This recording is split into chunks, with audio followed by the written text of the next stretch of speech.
Hello students, welcome to all of you. आज हम class 10th की जो सेकंड बुक है फुटप्रिंट्स विदाउट फीट, उसका 9th लेसन का सेकंड पार्ट क्लियर करने वाले हैं। अब से पहले हमने इसमें पढ़ा था, ये एक कहानी है एक छोटी लड़की भोली की। इसमें हमने फर्स्ट पार्ट पढ़ लिया था, इसके बाद हम सेकंड पार्ट इसमें क्लियर करने वाले हैं। अब से पहले अपने लास्ट पढ़ा था कि जो भोली है इसको स्कूल भेजने का डिसाइड करते हैं इसके माता पिता, जो इसके पिताजी का नाम है रामलाल।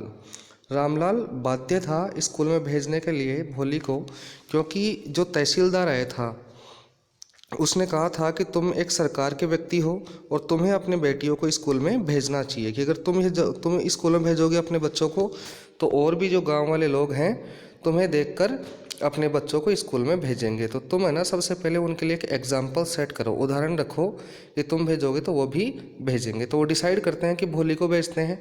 और भोली को भेजने का रीज़न क्या था कि उसका अगली फेस था, लैक ऑफ सेंस था, है ना। तो उसके शादी होने के चांसेस वैसे भी कम थे और उस समय ऐसा माना जाता था कि अगर लड़कियों को स्कूल भेजा जाए तो उनकी शादी होने में परेशानी आती है, मुश्किलें आती हैं। तो उन्होंने सोचा कि इसकी शादी होने के चांसेस वैसे भी कम है तो भोली को भेज देते हैं, जिससे कोई प्रॉब्लम ही नहीं होगी हमें। ठीक है, इसके आगे पढ़ने से पहले ये कुछ क्वेश्चंस हैं, इसमें इन क्वेश्चंस को क्लियर कर लेते हैं। जैसे इसमें है, डज भोली enjoy her first day at school. ये पढ़ने के दौरान ध्यान रखना इन क्वेश्चंस का। क्या भोली अपने पहले दिन को, जो स्कूल में जाने के बाद में जो उसका फर्स्ट डे था, क्या उसको एंजॉय करती है वो। सेकंड क्वेश्चन है, does she find her teacher different from the people at home. जो घर पर उसके जो लोग हैं उनसे क्या वो अलग पाती है उसके टीचर, उसकी अध्यापिका को, या घर पर जैसे लोग हैं उनके जैसा ही स्वभाव उसका नेचर उसकी अध्यापिका का है या फिर अलग है। ये चीज़ में नोटिस करनी है। ठीक है।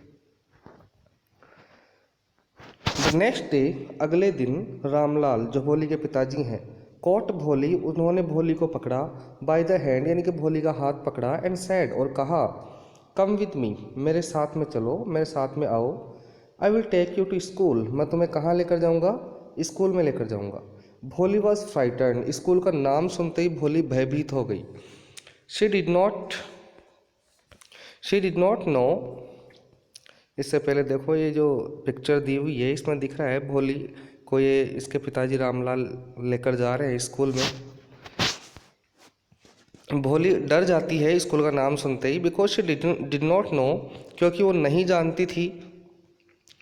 शी डिड नॉट नो, वो नहीं जानती थी व्हाट स्कूल वॉज लाइक, कि स्कूल कैसा होता है।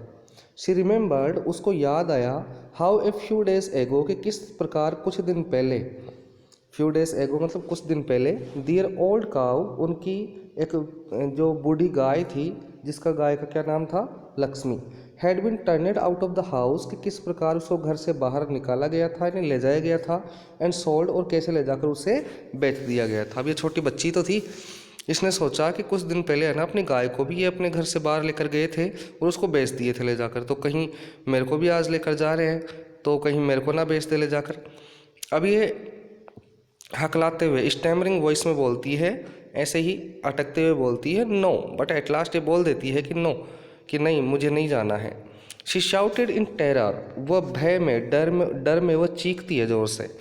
And pulled her hand away, और अपने हाथ को वह खींच लेती है दूर, फ्रॉम हर फादर्स ग्रिप, उनके पिताजी की पकड़ से। उसके पिताजी ने हाथ पकड़ रखा था ना, तो वहाँ से वो हाथ को छुड़ा लेती है कि नहीं नहीं नहीं मुझे कहीं नहीं जाना है।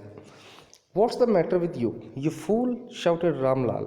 रामलाल ने चीखते हुए कहा, क्या बात है मूर्ख लड़की, I am only taking you to school, मैं तुम्हें केवल स्कूल में तो लेकर जा रहा हूँ, और कहाँ लेकर जा रहा हूँ। Then he told his wife, फिर रामलाल ने उसने अपनी पत्नी को कहा, let her wear some decent clothes today, कि आज ना इसको कुछ डिसेंट सुंदर से कुछ कपड़े पहनाओ इसको, और एल्स अन्यथा, what will the teachers and other school girls, वरना अन्यथा जो टीचर्स हैं वहाँ पर स्कूल में और जो अन्य स्कूल गर्ल्स हैं, लड़कियां हैं वहाँ पर, think of us when they see her, कि जब वो इसको देखेंगे तो हमारे बारे में क्या सोचेंगे, कि रामलाल जो गांव का नंबरदार है उसकी बेटी जो इस हालत में ऐसे फटे पुराने कपड़े, ऐसे कैसे नहाई धोई नहीं है, बिल्कुल ऐसी गंदी सी बन के आई है, तो इसमें क्या है इंसल्ट अपनी होगी, तो आज इसको नहलाओ धुलाओ अच्छे से और सुंदर से इसको कपड़े पहनाओ। अब इसके बाद क्या होता है, new clothes had never been made for Bholi, Bholi के लिए कभी भी नए कपड़े कभी नहीं बनाए गए थे। The old dresses of her sisters, उसकी जो सिस्टर्स के पुराने कपड़े हुआ करते थे, और पास्ड ऑन टू हर, वही उसको पास कर दिए जाते थे। मतलब ये सबसे यंगेस्ट ऑफ देम, सभी जो ब्रदर एंड सिस्टर्स जो भी सिबलिंग्स थे उनमें सबसे छोटी थी ये। तो बड़ी बड़ी जैसे राधा थी, फिर वो मंगला थी, फिर वो चंपा थी, और फिर कौन है, ये भोली थी। तो इससे बड़ी 3 सिस्टर्स हैं, तो उनके कपड़े जो पास आउट होते थे पुराने होने के बाद में, तो उन्हीं को ये पहना करती थी। No one care to mend, mend का मतलब होता है रिपेयर करना, सुधारना, ठीक करना। जैसे कपड़े वगैरह फट जाएं तो कोई भी उनको ठीक नहीं करता था। No one care to mend और वॉश हर क्लॉथ्स, ना तो उसके कपड़ों को ठीक करते थे, कहीं से फट गए तो फटे हुए पहने हुए रहती थी, और वॉश हर क्लॉथ्स, ना ही उसके कपड़ों को कोई वॉश करता था, धोता भी नहीं था। But today she was lucky, लेकिन आज वो भाग्यशाली थी, to receive a clean dress, कि आज उसको एक साफ़ सुथरी ड्रेस मिलती है, विच हैड श्रंक, जो सिकुड़ गई थी, आफ्टर मैनी वॉशिंग्स, बहुत बार इसकी वॉशिंग करने के बाद वजह से, धोने की वजह से, एंड नो लॉन्गर फिटेड चंपा, और वह अब चंपा के फिट नहीं आती थी। कहने का मतलब चंपा के छोटी हो गई थी वो dress. She was even bath, आज उसको नहलाया भी गया, and oil was rubbed in to her dry matted hair, और उसके सूखे और ऐसे इधर उधर बिखरे हुए जो बाल थे ना, ऐसे रूखे से बाल थे, उनमें ऑयल भी लगाया गया। ओनली देन, केवल उस समय, did she begin to believe, उसने विश्वास करना प्रारंभ किया, that she was being taken to a place, कि उसको एक ऐसे स्थान पर ले जाया जा रहा है, बेटर देन हर होम, जो स्थान क्या है, उसके घर से अच्छा है। मतलब उसको नहलाए, नए कपड़े पहनाए, नए तो क्या थे, खैर वो साफ़ सुथरे कपड़े थे, तो थोड़ा डिसेंट तरीके से उसको तैयार किया गया उसको।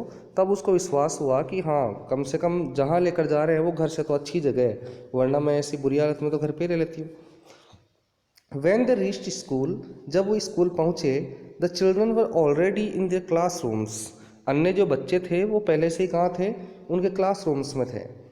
Ramlal handed over his daughter, Ramlal ने अपनी बेटी को हैंड ओवर किया, यानी सुपुर्द किया, सौंप दिया, टू द हेड मिस्ट्रेस, वहाँ की जो प्रधानाध्यापिका थी उसको सुपुर्द कर दिया। लेफ्ट अलोन, उसको अकेले छोड़कर, द पुअर गर्ल, मतलब वो अकेली रहकर, वो जो लड़की थी, बेचारी लड़की, लुक्ड अबाउट हर, अपने चारों ओर देखने लग गई, विद फियर लेडन आईज, अपनी भयभीत आंखों से, डरी हुई आंखों से। उसको डर लग रहा था कि ये पता नहीं, कि because she did not know about the school what kind of place that was, कि स्कूल किस प्रकार की जगह थी उसको पता नहीं था, तो उसे डर लग रहा था कि यार क्या होता है क्या नहीं होता है। And it was her first day in the school. There were several rooms, वहाँ पर कई कमरे थे।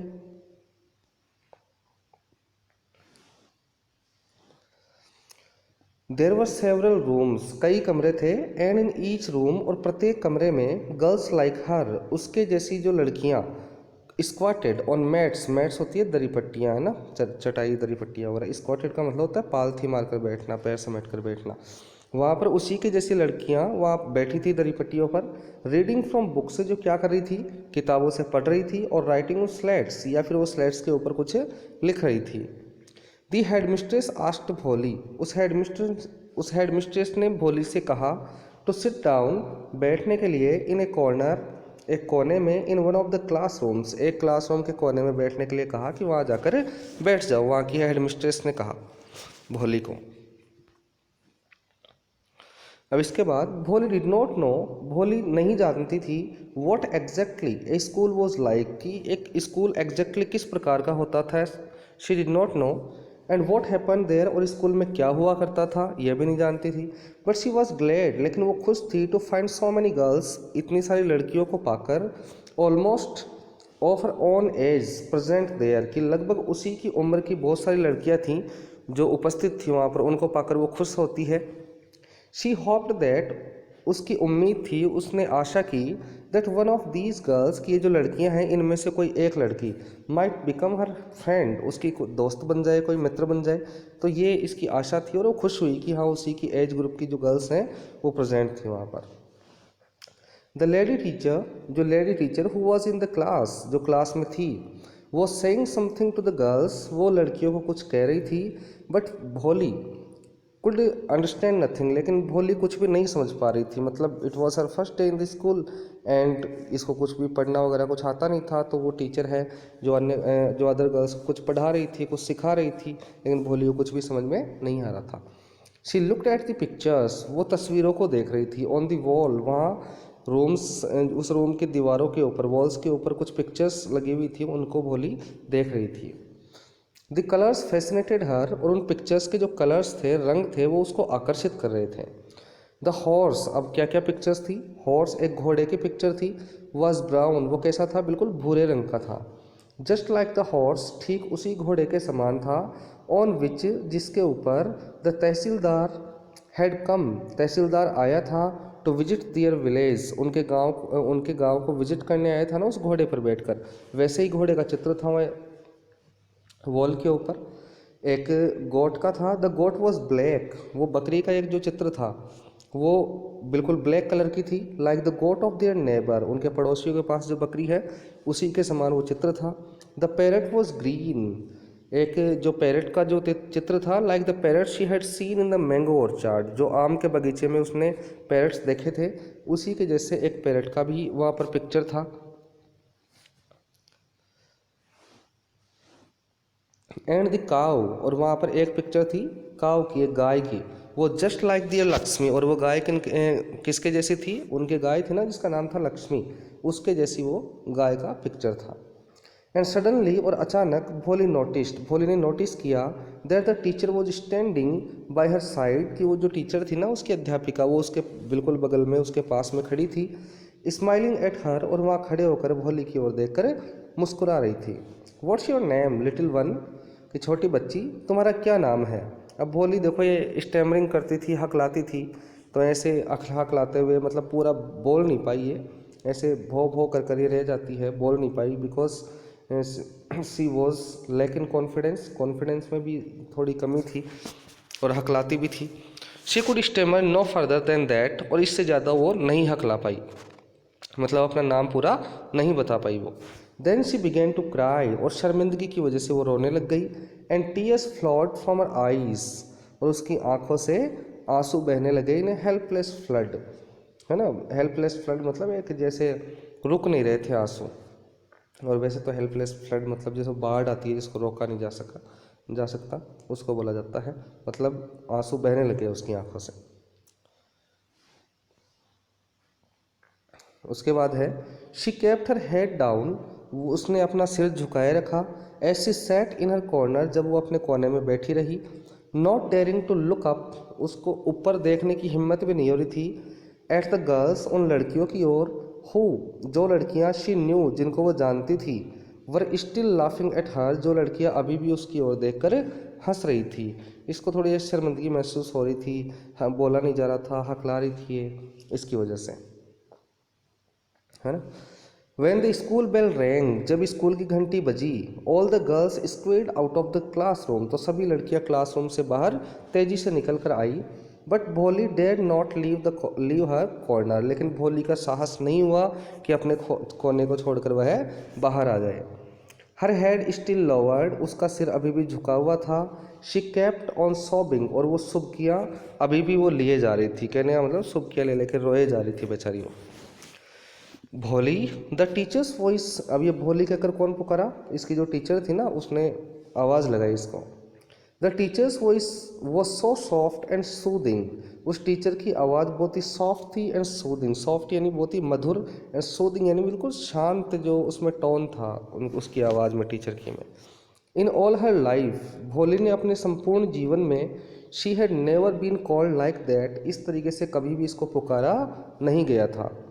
इट टच्ड हर हार्ट, और इस आवाज़ ने, इस टोन ने, इस प्रकार का जो पुकारा गया था इसे, इस तरीके ने उसको टच कर गया, उसके हार्ट को टच किया, यानी काफ़ी वो प्रभावित हुई। Get up said the teacher, teacher ने कहा कि खड़ी हो। And it was not a command, और ये ऐसे कोई कमांड नहीं था, कोई आदेश नहीं था भोली के लिए, मतलब ऐसे बिल्कुल रूड तरीके से, और डांटने का जो तरीका होता है उस तरीके से अध्यापिका ने नहीं बोला था। But just a friendly suggestion, बल्कि क्या था, एक फ्रेंडली सजेशन था, बिल्कुल ऐसे नॉर्मली उसने सुझाव देते हुए बोला था, भोली खड़ी हो। भोली गोट अप, भोली खड़ी हो गई। Now tell me your name, अब वो टीचर कहती है कि अब तुम मुझे अपना नाम बताओ। Sweat broke out over her whole body. Sweat मतलब होता है पसीना, उसके पूरे शरीर पर पसीना आ गया भोली के, बिकॉज वो घबराई हुई थी, कॉन्फिडेंस नहीं था उसमें। एक बार उसने ट्राई किया था and she could not speak her full name, अपना पूरा नाम वो नहीं बता पाई थी, नहीं बोल पाई थी। तो अब की बार भी इसको डर लग रहा था कि मैं बोलने की कोशिश करूँगी और मेरी ज़ुबान लड़खड़ा जाएगी, हकला जाऊँगी मैं। इसको डर था would her stammering tongue again disgrace her, क्या उसकी हकलाती हुई जुबान क्या उसको फिर से बेइज्जत करवाएगी, क्या फिर से अपमानित करवाएगी, फिर से उसकी इंसल्ट हो जाएगी, ये सोच रही थी। लेकिन for the sake of this kind women, लेकिन ये जो दयालु महिला थी इसके लिए,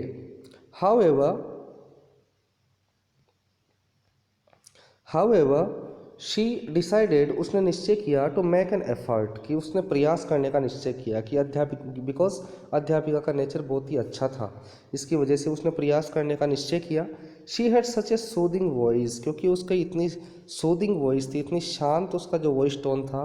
she would not laugh at her, और उसकी अध्यापिका उस पर नहीं हंस रही थी। बाकी और जो व्यक्ति कुछ भी होते थे, इसके फ्रेंड्स वगैरह या अन्य कोई बच्चे, इसकी जो और क्लासमेट्स वगैरह थी, तो जब भी ये स्टैमरिंग करती थी, जब भी ये हकलाती थी, तो बाकी इसका मजाक उड़ाया करते थे। They use to make fun of her, that's why she spoke very little, इसकी वजह से वो बहुत ही कम बोला करती थी।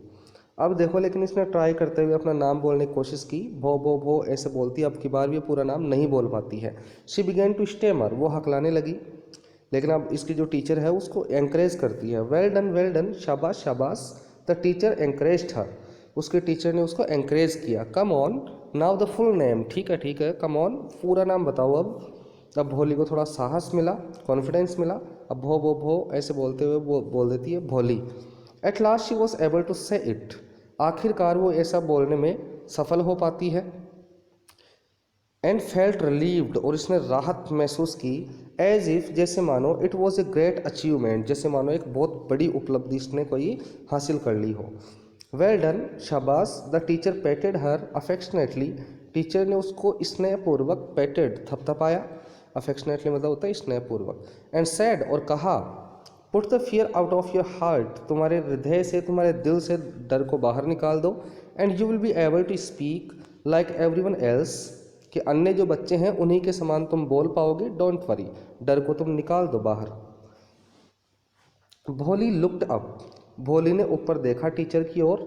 एज इफ टू आस्क, जैसे मानो वो पूछ रही हो भोली उसको कि रियली, क्या मैं वास्तव में बोल पाऊंगी, क्या मैं वास्तव में सीख पाऊंगी। और वो टीचर समझ भी गई थी कि भोली मानो वो क्वेश्चन कर रही हो कि क्या मैं वास्तव में बोल पाऊंगी मैं। Yes it will be very easy, वो टीचर क्या बोलती है, हाँ ये बिल्कुल आसान होगा। You just come to school every day, केवल तुम्हें क्या करना है, रोजाना तुम स्कूल आओ। विल यू कम, क्या तुम आओगी। भोली नोडेड, भोली ने सिर हिलाया कि हाँ मैं आऊँगी ज़रूर। नो से इट अलाउड, लेकिन वो टीचर बोलती है नहीं, बोल के बताओ मुझे, तुम आओगी या नहीं आओगी। भोली फिर से बोलती है हकलाते हुए, तो ऐसे बोलती है ये यस, लेकिन बोल देती है वो हकलाते हुए। एंड भोली हर सेल्फ वॉज एस्टोनिश्ड, और भोली खुद भी आश्चर्यचकित हो गई, that she had been able to say it, कि वो इसको बोल पाई, कि मतलब किस तरीके से वो बोल पाई कि बिना ज़्यादा हकलाए हुए वो बोल पाई। ये टीचर का एंकरेजमेंट का फ़र्क था कि टीचर उसकी ओर हंस नहीं रही थी, उसको एंकरेज कर रही थी, बोलने के लिए प्रोत्साहित कर रही थी। Didn't I tell you, now take this book, अब वो टीचर बोलती है मैंने तुम्हें नहीं कहा था। नाउ टेक दिस बुक, अब तुम ये बुक पकड़ो, बुक ले जाओ। The book was full of the pictures, और ये बुक में क्या थी, नाइस पिक्चर्स, अच्छी अच्छी सुंदर सुंदर तस्वीरें थी। And the pictures were in colour, और ये तस्वीरें कैसी थी, रंगीन तस्वीरें थी ये। जैसे dog, cat, goat, horse, parrot, tiger and a cow just like Lakshmi, ऐसी इसमें तस्वीरें थी बुक में। एंड विद एवरी पिक्चर, और प्रत्येक तस्वीर के साथ में वॉज ए वर्ड, एक शब्द लिखा हुआ था इन बिग ब्लैक लेटर्स, बड़े और काले अक्षरों में, वर्णों में शब्द लिखे हुए थे, मतलब उन तस्वीरों के नाम लिखे हुए थे कि वो क्या क्या, कौन कौन से जानवर, पशु पक्षी वगैरह हैं।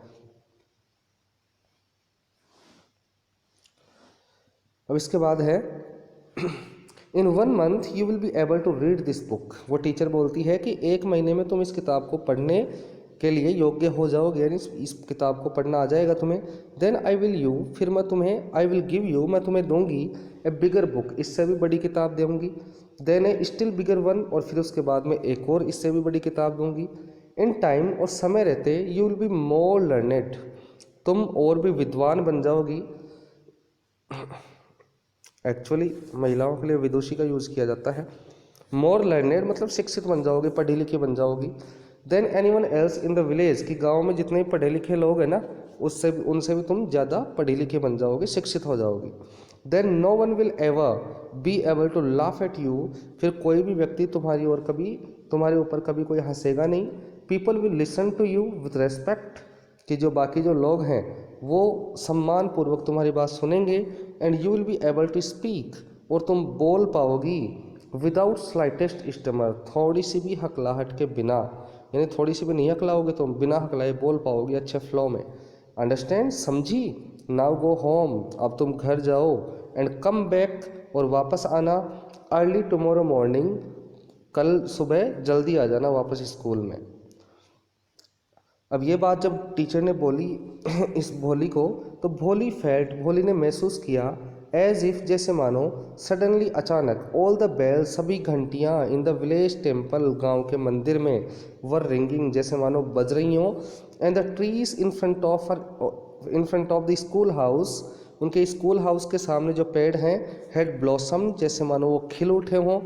इनटू बिग रेड फ्लावर्स, और बड़े बड़े जो लाल रंग के फूल उसमें खिल चुके हों। मतलब भोली अंदर से, उसकी जो अंतरात्मा थी, इंटरनल फॉर्म था, वो काफ़ी प्रसन्न होती है, काफ़ी खुश होती है वो, और आशान्वित हो जाती है।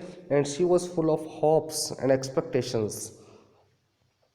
हर हार्ट वॉज थ्रॉबिंग, उसका हृदय काँप रहा था, विद ए न्यू होप, एक नई आशा से, एंड ए न्यू लाइफ, और एक नए जीवन से। ठीक है, तो भोली को उम्मीद बनती है कि हाँ, टीचर का जो सपोर्ट है, टीचर इससे बहुत ही प्रेम से बात करी थी, सिखा रही थी इसको, तो भोली भी काफ़ी आशान्वित हो जाती है और सोचती है कि अब मेरा जीवन बहुत ही अच्छा होने वाला है। Now I will not stammer, मैं अब नहीं हकलाऊंगी, मैं अच्छी शिक्षित बनूंगी, पढ़ूंगी। तो भोली पूर्णतया आशाओं से परिपूर्ण हो जाती है और पढ़ने का डिटर्मिनेशन कर लेती है। और इसमें मुख्य जो भूमिका रहती है, मेन जो रोल था, वो किसका था? इसकी टीचर का था। इस क्लास में अपन यहाँ तक क्लियर करेंगे, और जो इसका रिमेनिंग पार्ट है इस लेसन का, वो अपन इसका जो थर्ड जो पार्ट होगा इस लेसन का, उसमें हम क्लियर करेंगे। आई होप यहाँ तक you all have understood it very well. और कुछ भी इसमें क्वेरीज हों तो you can ask me by the comment, आप कमेंट करके इसमें कुछ भी पूछ सकते हैं। Okay, thank you.